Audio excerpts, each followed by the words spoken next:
ఒక మార్పు కోసం మన రాష్ట్రానికి మేలు జరుగుతుందనే ఒక గట్టి నమ్మకంతో మీరు చేసిన ఈ ప్రయత్నం, ఆ నమ్మకాన్ని నిలబెట్టుకోవడానికి కోసమే ఈరోజు మనం ఈ వేడుకలు జరుపుకుంటున్నాం. కానీ వేడుకలు జరుపుకున్నంత మాత్రాన మనకి బాధ్యత లేకుండా మన భవిష్యత్తుని మనం ఎలా తీర్చిదిద్దాలి, ఏ విధంగా మన కార్యక్రమాన్ని మనం ప్రజలు కోరిన మేరకు నిర్వర్తించాలనే దానిపైన ఖచ్చితంగా మనం ఎప్పటికప్పుడు విశ్లేషించుకుంటూనే ఉండాలి. చంద్రబాబు నాయుడు గారు ముఖ్యమంత్రిగా, పవన్ కళ్యాణ్ గారు రాష్ట్రానికి ఉప ముఖ్యమంత్రిగా, కేంద్రం నుంచి నరేంద్ర మోడీ గారు ప్రధానమంత్రిగా వారు అందిస్తున్న ఆ బలమైన సహాయంతో ఎక్కడ కూడా స్వార్థం లేని ప్రస్థానంలోనే ఇటువంటి అభివృద్ధి సంక్షేమం మనం చేయగలుగుతున్నాం. ఎందుకంటే పోలవరం ప్రాజెక్ట్ ఏమైందో మీ అందరికీ తెలుసు. ప్రతి ఒక్కరూ అనుమానంతో, ప్రశ్నలతోటి అసలు నిజంగా జరుగుతుందా, మనం బ్రతుకున్నప్పుడు చూడగలుగుతాం అనే భావన మీ అందరిలో కూడా ఉండింది.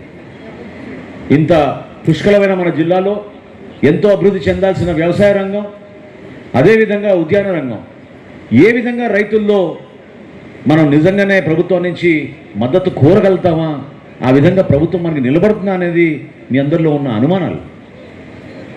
ఆ మార్పు మేము తీసుకొచ్చాం, ఈ 2 సంవత్సరాల్లో చూపించాం. ఇంకా చేయాల్సింది చాలా ఉంది.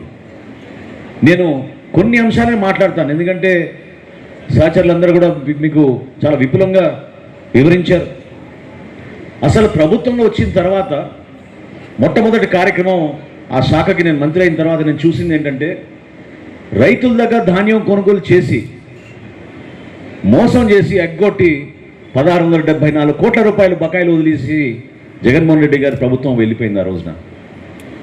అందులో మీరు ఆశ్చర్యపోతారు, 434 కోట్ల రూపాయలు మన ఏలూరు జిల్లాకు సంబంధించిన రైతాంగం, 1674 కోట్ల రూపాయలు మన కూటమి ప్రభుత్వం రాగానే చంద్రబాబు నాయుడు గారు అన్ని ఆర్థిక ఇబ్బందుల్లో కూడా మనం దీనికి ప్రాధాన్యత ఇద్దాం, ఏదో విధంగా మనం డబ్బు తీసుకొచ్చి రైతాంగానికి అప్పచెప్తామంటే నెల రోజుల్లోనే ఒక అద్భుతమైన కార్యక్రమం మన మొట్టమొదటి మన రాష్ట్రంలో ఏర్పాటు చేసి, మన ఏలూరు నగరంలో ఏర్పాటు చేసి రైతాంగానికి వాళ్ళ ఖాతాల్లోకి మనం ఆ రోజు డబ్బులు జమ చేశాం. ఆ రోజు నుంచి ఈ రోజు వరకు రైతే మనకి ప్రాధాన్యత. రైతు వల్లనే మనం నడవగలుగుతాం, రైతు వల్లనే మనం జీవించగలుగుతాం. అభివృద్ధి అనేది ఖచ్చితంగా కేవలం పరిశ్రమలకే పరిమితం కాదు, వ్యవసాయ రంగంలో కూడా అభివృద్ధి జరుగుతుందనేది మనం చేసి చూపించగలుగుతున్నాం మన జిల్లాలో. ఒక్కసారి మీరు ఈ లెక్కలు వినాలి, ఎందుకంటే వాళ్ళు సభలు పెడుతున్నారు, ఉపన్యాసాలు ఇస్తున్నారు, మరొకసారి మోసం చేయడానికి కోసం ప్రజల్లోకి తప్పుడు సమాచారం తీసుకెళ్తున్నారు. ధాన్యం కొనుగోలు విషయంలో మన ఏలూరు జిల్లాలో జగన్మోహన్ రెడ్డి గారి ప్రభుత్వం చివరి సంవత్సరంలో వాళ్ళు కొన్నది కేవలం 4,20,000 మెట్రిక్ టన్నులు. 4,20,000 మెట్రిక్ టన్నులు 6,30,000 మంది దగ్గర, రైతుల దగ్గర వాళ్ళు సేకరించి 9,312 కోట్ల రూపాయలు ధాన్యం సేకరించారు. డబ్బులు ఎప్పుడు ఇచ్చారు? చాలామంది ఇక్కడ రైతులు ఉన్నారు, మీకు తెలుసు. 3 నెలలు పట్టేది, 6 నెలలు పట్టేది, ఎవరు అడిగినా కూడా సమాధానం చెప్పేవాళ్ళు కాదు. ఈ 9,312 కోట్లలో మన ప్రభుత్వమే, మన కూటమి ప్రభుత్వమే వచ్చిన తర్వాత 434 కోట్ల రూపాయలు మనం చెల్లించాం దాంట్లోంచి గత బకాయిలు. ఆ విధంగా వివరించారు. అదే మన ప్రభుత్వం వచ్చిన తర్వాత ఈ సంవత్సరం 7,35,000 మెట్రిక్ టన్నులు మనం ధాన్యం కొనుగోలు చేశాం. 10,27,000 మంది రైతుల దగ్గర ఒక్కసారి మీరు ఊహించండి, వాళ్ళు కొన్నది 6,30,000 రైతుల దగ్గర, మనం సేకరించింది ధాన్యం 10,27,000 మంది రైతుల దగ్గర మనం ధాన్యం సేకరించి 17,455 కోట్ల రూపాయలు ధాన్యం మొట్టమొదటిసారి చరిత్ర సృష్టించాం మన ఏలూరు జిల్లాలో. ఆ విధంగా మనం వ్యవహరించాం.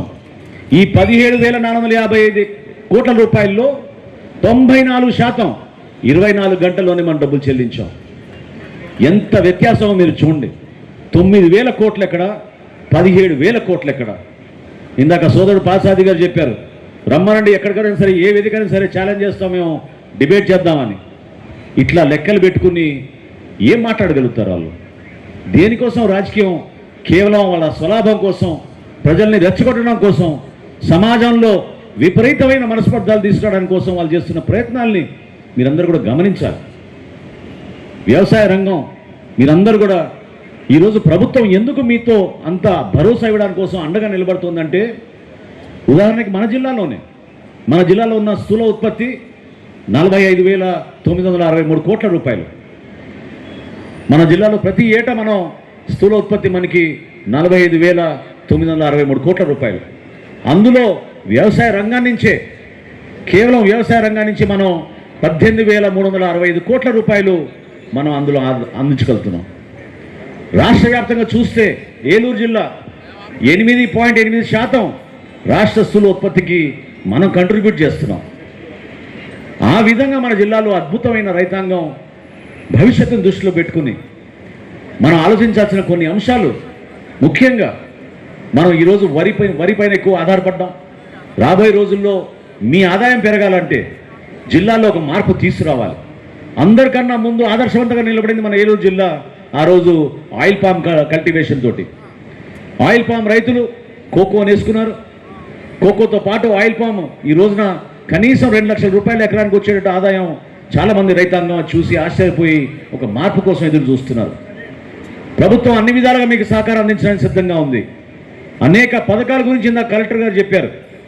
మీకు డ్రిప్ ఇరిగేషన్ కూడా మీకు 90% సబ్సిడీ ఇచ్చే విధంగా, సోలార్ పంప్ సెట్లు మీరు ఏ ప్రాంతంలో ఉన్నా కూడా ఆ ప్రాంతం నుంచి మీరు మీ ఓన్ పంప్ సెట్లు ఆన్ ఆఫ్ చేసుకునేటట్టు మీకు 1,00,000 రూపాయలకే సబ్సిడీలో మీకు అద్భుతమైన ఒక పరికరం కూడా ఇందాక నేను చూశాను. నేను ఆ విధమైన మార్పులు తీసుకొస్తున్నప్పుడు రైతు సోదరులందరూ కూడా అన్నదాత సుఖీభవ అనే కార్యక్రమం ద్వారా అదనంగా మీకు భరోసా ఇచ్చుకుంటూ మన రాష్ట్ర ప్రభుత్వం కష్టకాలంలో కూడా ఈ మాట చెప్పాలి మీకు. ఎందుకంటే దాదాపు 12 లక్షల కోట్ల రూపాయలు బకాయిలు చేసేసి ఆంధ్రప్రదేశ్ని అంధకారంలోకి నెట్టేశారు. ఆ రోజు నుంచి ఈ రోజు వరకు చంద్రబాబు నాయుడు గారి నాయకత్వంలో, పవన్ కళ్యాణ్ గారి నాయకత్వంలో, కేంద్రం నుంచి నరేంద్ర మోడీ గారి సహకారంతో ఎన్నో కార్యక్రమాలు ఇబ్బంది పడుతూ, కింద పడుతూ, లేస్తూ, స్పీడ్ బ్రేకర్లు వచ్చినా కూడా దాటుకుంటూ, లేదు మన రాష్ట్రంలో అందరూ బాగుండాలి, సంక్షేమం ఉండాలి, అభివృద్ధి ఉండాలి, రెండు ఉండాలనే ఆలోచనతో మనం ముందుకెళ్తున్నాం.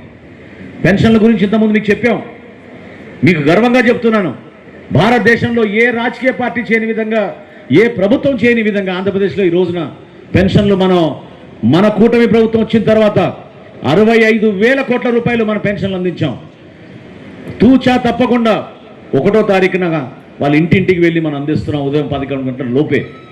ఎవరు చేశారు చెప్పండి ఇటువంటి కార్యక్రమం? జీతాలు అధికారులందరూ చాలామంది ఉన్నారు ఇక్కడ. 1వ తారీఖు జీతాలు గతంలో ఎప్పుడైనా మీకు వచ్చేవా? ఎన్ని సంవత్సరాలు అయిపోయింది మీరు అటువంటి చూసి? వాటిని ఏ విధంగా ఈ రోజున నిలబెట్టుకుని ఖచ్చితంగా మీకు 1-2 రోజులు ఒకవేళ సెలవు వలన డిలే అయినా కూడా జీతాలు కరెక్ట్గా మీకు అందించేటటువంటి కార్యక్రమం చేశారు. మీరు చూశారు. ఒక అద్భుతమైన కార్యక్రమం మన జిల్లా యంత్రాంగాన్ని అభినందిస్తున్నాను. 22A విషయంలో ఎంతోమంది కన్నీళ్లతోటి తిరిగి అలసిపోయి బిడ్డల పెళ్లిళ్ళు చేయలేక కొన్ని సందర్భాలు అయితే విడాకులు కూడా తీసుకొచ్చే దుస్థితి దుర్మార్గంగా ఆ పాత ప్రభుత్వం చేసింది. కావాలని ఇబ్బంది పెట్టడానికి చుక్కల భూములు పెట్టారు.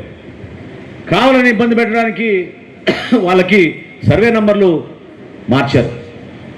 రోడ్డు లేని చోట రోడ్డు ఉందని చూపించారు. ఒకరోజు మెగా గ్రీవెన్స్ ఏర్పాటు చేస్తే వేల సంఖ్యలో వచ్చారు. మేమే ఆశ్చర్యపోయాం. 2 సార్లు ఇప్పటివరకు జరిపించాం మెగా గ్రీవెన్స్ 22A పైన. రాష్ట్రంలో ఎక్కడ జరగని విధంగా మీరందరూ కూడా గర్వపడాలి. ఎందుకంటే అటువంటి అధికారం వచ్చినప్పుడు కూడా చాలా జాగ్రత్తగా మన అధికారులు, మన ప్రజాప్రతినిధులు అందరం కలిసికట్టుగా చేస్తున్నాం. ఈ రోజుకి మనం మన జిల్లాలో 1042 ఎకరాలు 22A నుంచి తొలగించాం. ఎక్కడ జరగలేదు ఇప్పటి వరకు మనకి రాష్ట్రంలో అంత అద్భుతంగా చేయగలుగుతున్నాం.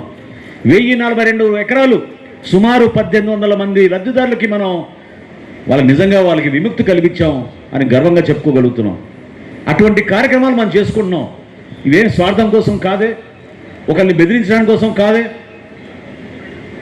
అంతిమంగా ప్రజా తీర్పుని గౌరవించడానికి కోసం. ప్రజలు ఏదైతే నమ్మకంతో మనని ఇటువంటి తీర్పు ఇచ్చారో దాన్ని నిలబెట్టాల్సిన బాధ్యత కూడా మనందరిపైన ఉంది. కాబట్టి దాన్ని మనం ముందు తీసుకెళ్తున్నాం. ఈరోజు పంచాయతీరాజ్ శాఖ ద్వారా పవన్ కళ్యాణ్ గారు పల్లె పండుగ 1, పల్లె పండుగ 2 ఇప్పుడే నేను చూశాను టెంట్లో. కలెక్టర్ గారు కూడా చెప్పారు 260 కిలోమీటర్లు మనం రోడ్లు వేసాం. కనీసం గుంతలు కూడా పూడ్చలేని వైఎస్ఆర్సీపీ ప్రభుత్వం ఈరోజు మన గురించి మాట్లాడే అర్హత వాళ్ళకు ఉందా అని నేను ప్రశ్నిస్తున్నాను. ఎక్కడ చేశారు చెప్పండి నాకు? ఎక్కడైనా సిమెంట్ రోడ్లు వేసారా? సైడ్ కాలువలు వేసారా? మన రహదారులు ఎంత అధ్వానంగా ఉండేవో ఎంతమంది ప్రాణాలు కోల్పోయే వాళ్ళు, ఎంతమంది హాస్పిటల్ పాలయ్యారో వాటన్నింటినీ కూడా మీరు దయచేసి మీ ప్రాంతాల్లో మీరు మాట్లాడుకున్నప్పుడు చెప్పాలి. నాకు సారథి గారు చెప్పిన దాంట్లో ఒకటి నచ్చింది. మనమే మన గలం ఇప్పాలి, మనమే ధైర్యంగా మాట్లాడాలి. ప్రతి సందర్భాల్లో అది రచ్చబండవచ్చు, మీ ఇంటి దగ్గర నలుగురు కూర్చుని మాట్లాడవచ్చు, మీరు మీ వ్యాపారాల్లోనో లేకపోతే మీ వృత్తిలోనో మీరు ఎక్కడ కూర్చున్నప్పుడు 10 మంది మాట్లాడినప్పుడు మీరు డిస్కస్ చేయాల్సిన పాయింట్స్ ఇవి. ఇప్పుడు వరకు ఏ కార్యక్రమం సరే మనం చేపట్టింది అద్భుతంగా ప్రజలకి అందించే విధంగా అర్హత ఉన్న ప్రతి లబ్ధిదారుని మనం గుర్తించి ఆ కార్యక్రమం వాళ్ళ చేతి వందకు చేసే విధంగా మనం నడుచుకుంటా ఉన్నాం. రాజకీయ కోణం నుంచి చూడడం లేదు ఎవరిని కూడా. సమాజంలో అందరికీ అభివృద్ధి జరగాలి, మేలు జరగాలి. ప్రభుత్వం అన్నాక బాధ్యత ఈ విధంగా ఉంటుందని మనం చేసి చూపించగలిగాం. పంచాయతీరాజ్ విభాగంలో మరొకటి ముఖ్యమైన అంశం మీరందరూ కూడా గుర్తుపెట్టుకోవాలి. ఆ మాట ఎందుకు అంటున్నానంటే, నిన్ననే మేము మీటింగ్లో డిస్కస్ చేసాం ఢిల్లీలో. ఆంధ్రప్రదేశ్ భారతదేశంలో 24వ స్థానంలో ఉండేది పంచాయతీరాజ్ విభాగంలో, 24. అక్కడి నుంచి పవన్ కళ్యాణ్ గారు ఉప ముఖ్యమంత్రి అయిన తర్వాత ఈరోజు భారతదేశంలో నంబర్ 1 స్థానానికి పంచాయతీరాజ్ శాఖని ఆయన కష్టపడి తీసుకొచ్చారు. ఏ విధంగా పెట్టుబడుల కోసం చంద్రబాబు నాయుడు గారు అహర్నిశలు కృషి చేస్తున్నారు మీరు గుర్తు తెచ్చుకోవాలి. ఎవరైనా వచ్చే వాళ్ళ ఈ మహానుభావులు గతంలో పాలకులుగా ఉన్నప్పుడు ఏ ఒక్క పరిశ్రమ వచ్చిందా మన దగ్గర?